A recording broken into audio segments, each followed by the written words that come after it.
Maybe you, or someone you know, is struggling with the reality of losing their home to foreclosure.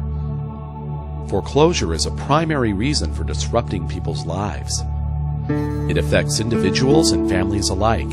Some people who have faced foreclosure needed to move in with other family members. Some people are not able to afford the mortgage payment even when they are working 2 or more jobs. Sometimes, not only the mortgage payment is difficult, people have depleted their savings and they borrow more money, which makes things worse. Household pets are oftentimes abandoned, or the family struggles with finding a new home or shelter for their pets. Displacement may also result in homelessness and emotional distress, such as depression. This is not only a disruption for homeowners who lose their home to foreclosure. Many individuals and families who are renting also must move because the house where they live has been foreclosed. There are various reasons homeowners find themselves in trouble with their mortgage. The most common reason is a loss in job or a reduction in income. The current economy has put many people out of work or in positions where their income has been cut, making it harder to afford their monthly payments.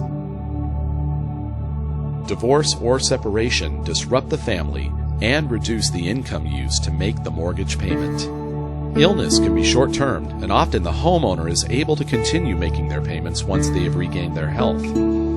However, illness can also go on for many years and can also be permanent.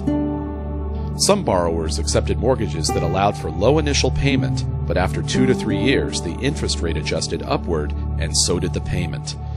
Some of those payments increased $500 or more, and the borrowers were not able to continue making the payment. Some borrowers felt pressured to buy a home with mortgage payments beyond what they could afford, hoping to earn more money in the future. Many of them made the payments for as long as they could and used credit cards to cover other living expenses.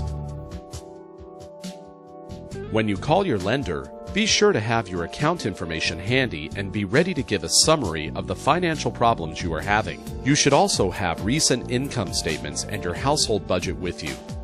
If you don't have a budget, now is the time to know exactly what you are spending each month. If you can, have your budget information on hand before calling your lender. Be prepared for more than one conversation. Your lender may require you to complete a loan workout package.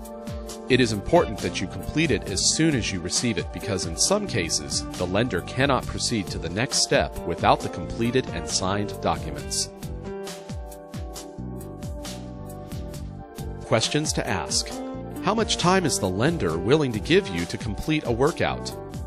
What are your obligations under the workout package? What are the specifics? Be sure to ask what is due and when.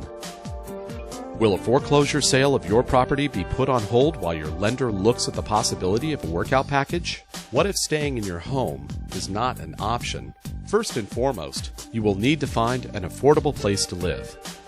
Ask your lender if they offer a program that would allow you to rent back the home you lost to foreclosure.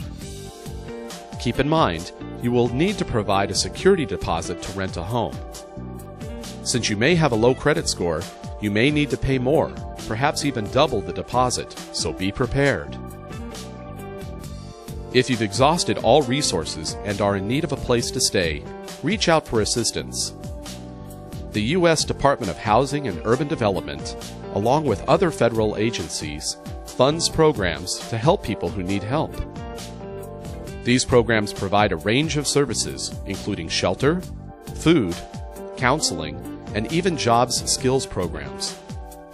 Visit www.hud.gov/homeless for more information, or call HUD at 1-800-225-5342 or NeighborWorks Sacramento at 916-452-5356. Reevaluate your spending. Determine your monthly net income, which is the income remaining after taxes and payroll deductions. List the fixed expenses you pay each month, including rent, utilities, and car payment.